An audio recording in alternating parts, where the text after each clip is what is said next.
ভালোবাসার বিচ্ছেদ হওয়ার কারণ কি জানেন? যে মেয়েটা আপনাকে অনেকটাই ভালোবাসবে, খুব ভালোবাসবে আপনাকে, তখন আপনি তাকে গুরুত্ব দেবেন না।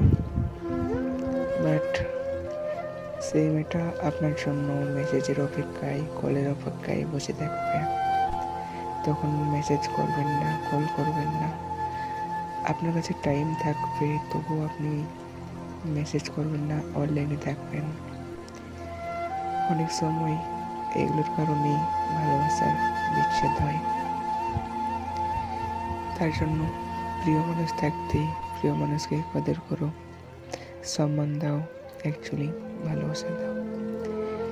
যখন সেই মানুষটা আপনার লাইফ থেকে চলে যাবে, তখন আপনি বুঝতে পারবেন যে একটা মানুষ ছিল, যে সে আমার অপেক্ষায় বসে থাকতো।